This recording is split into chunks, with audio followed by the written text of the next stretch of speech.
Hey everyone, it's Ken here from Northern Viking Everyday. Today I've got a quick PC building tutorial for you. I'm going to be showing you how to install this Thermalright Frozen Notte 240 Black ARGB V2 AIO CPU cooler. We're going to be installing this on this Corsair 4000D Airflow PC case on an AM4 socket. Now, this will be very similar if you're installing it on an AM5 socket. And if you're installing it on an Intel build, I'll also give you some pointers as well. Now, of course, if you are interested in this cooler, it is linked below in the description, but let's go ahead, dive right into installing this AIO. So the first thing we're going to do is prepare our radiator and blockhead for installation. Now the nice thing about this Thermalright Frozen Notte 240 AIO is it comes mostly pre-assembled. You can see the fans are already attached to the radiator there, and the hose and blockhead are attached. So there's not a lot to do, but we do need to imagine how we're going to be installing this in our PC case. So for myself, I'm going to be installing it at the top like that. I'm going to have the hoses come down to my blockhead, which of course is going onto my CPU.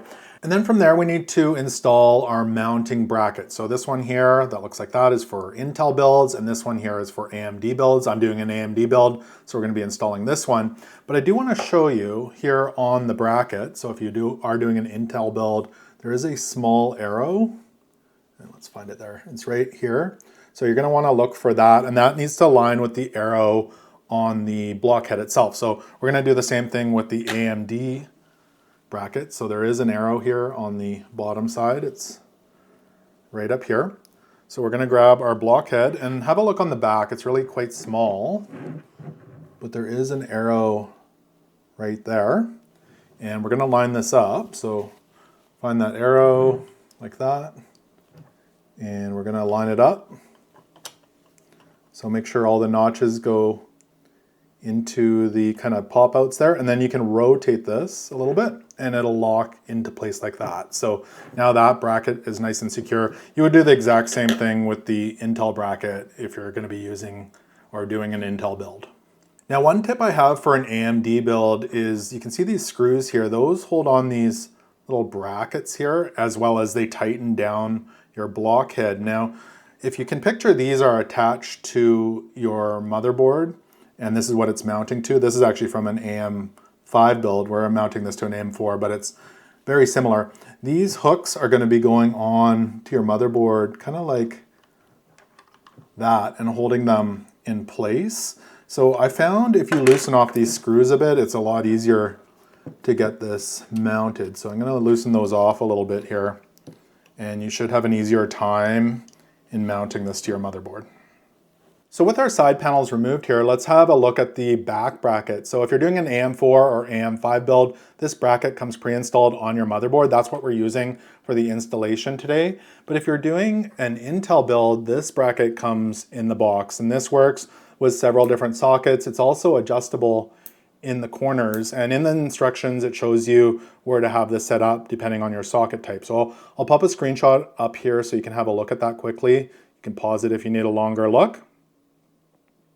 And there are sticky pads here. You can peel those off, and then you would push it in and the sticky pads would hold it in place, and then those screws would pop out on the other side of the motherboard.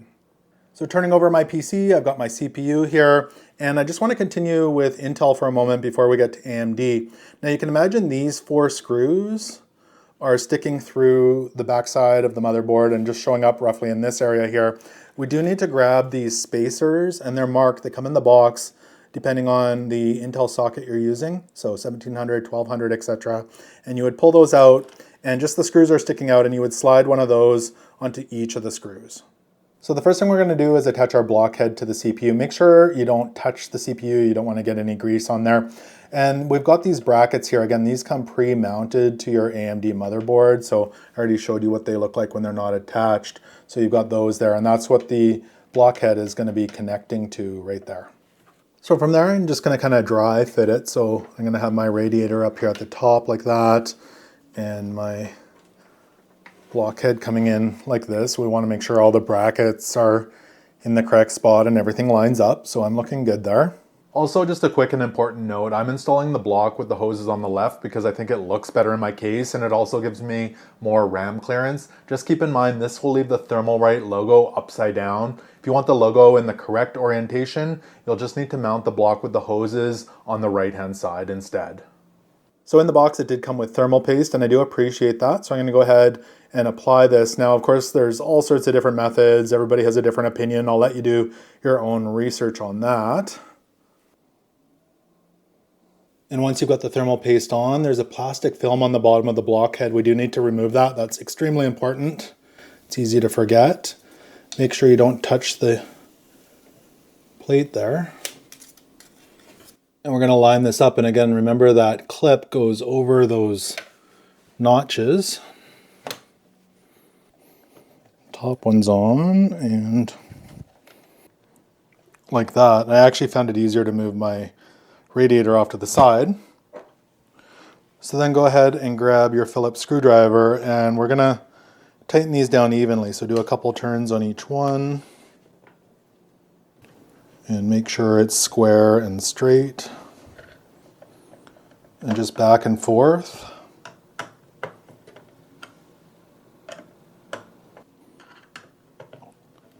Just like that until it's nice and snug. Now again, if this was the Intel build, you've got your back bracket, and then this piece was attached to your block head. So when that goes on, you would tighten it down with these screws that came in the packaging. And you would do this in kind of a cross pattern. So again, a couple turns on each corner, and you would kind of just go around in the same pattern, a couple turns at a time until they're fully tight.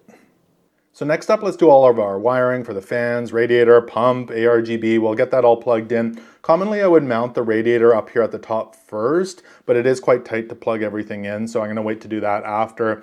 And for the sake of this video, to keep it simple, I'm just going to show you where everything plugs in. I'm not going to do any cable management. I'll let you do that on your own. So let's start out with our water block pump cable. So this one comes from our pump here that's sitting on the hose. And that typically gets plugged in here at the top. So we've got a CPU optional that we're going to plug that into, or yours might say AIO pump socket or something like that. So we're looking for that up here at the top. Now on mine, that's actually a 4-pin, and this is a 3-pin.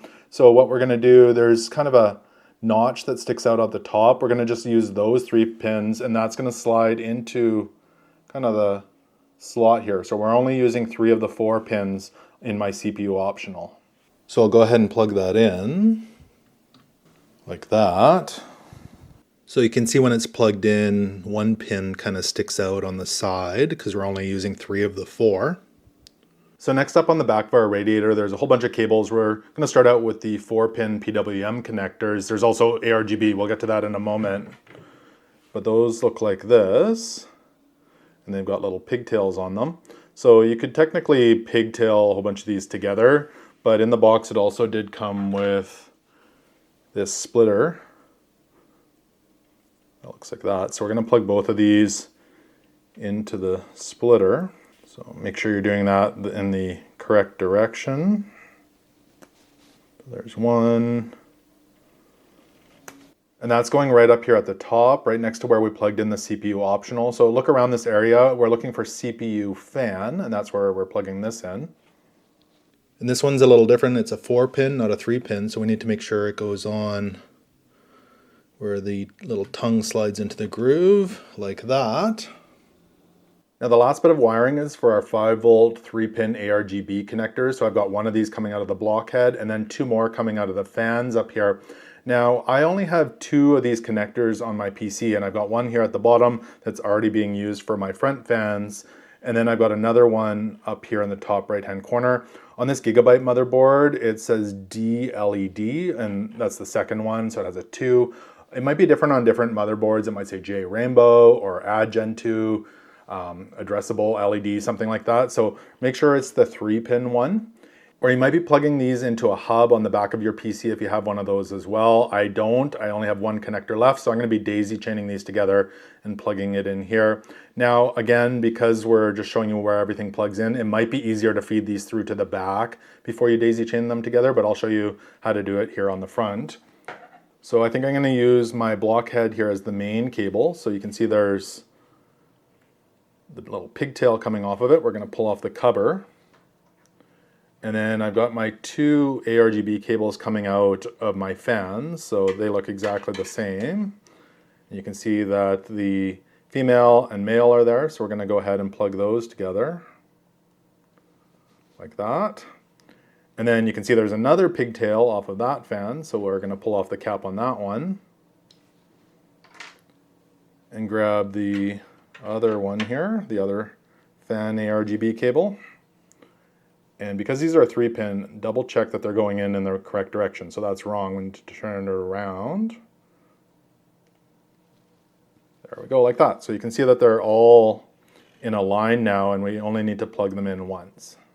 And then of course I would want to clean up my cables more, but this, again, I'm just going to plug in over here. And again, it's the 3-pin, so make sure it's the correct direction. And it'll plug in just like that. So I did a little bit of cable management. I fed some of the cables through the back, and I've got them coming through the side, so it's going to look nice when I lift up the radiator. Now to install the radiator, you can see I've got these screw holes here on the top of the radiator, and those are going to line up with these kind of notches at the top. So we can go ahead and lift up our radiator and try and line those up. So in the box there were 8 of these Phillips head screws, and these are going to go through the top of the case and into those threaded screw holes on the top of your radiator. So line up your radiator. And I find it easiest just to get a couple of screws in first and then align it. So I'm going to start with the corner here, and I'll just get that threaded so it holds the radiator in place. So I'll do the opposite corner here as well, like that. So it's still loose, and I can kind of adjust it back and forth wherever I want it to sit on the top of the case. So I think I'm going to go probably right about there. And have a quick look underneath to make sure the cables aren't getting pinched and everything looks like it's in a good spot. And then I'll go ahead and put the rest of the screws in. I like doing the corners first again, so I'll start with those. I'm going to leave them a little looser right now if I need to make any changes, and then we'll tighten them down at the end. And I've got 4 here in the middle. Alright, so I've got all the screws in. I'm going to tighten them down, but just again double check that there's no cables being pinched and that your radiator is right where you want it. So I'll tighten them down. Just like that. Alright, I'm going to do a little bit more cable management here, get my graphics card installed, and then I'll show you what it looks like up and running. And there we go, we're all up and running. It started working right away. I did clean up my wiring here, and I really like the look of this. I like the coloring, the Thermalright logo, and that mirrored finish. It looks really slick. Then of course we've got our pump up here on the hose, and our fans up here. And my lighting's being run by RGB Fusion, which is what Gigabyte uses to control it. And it seems to be working great with that. So that should give you a good idea of what this cooler looks like installed. So hope this quick tutorial installing this Thermalright cooler gave you value. If it did, make sure to give this video a thumbs up and hit that subscribe button. Thank you so much for watching, and until next time, take care.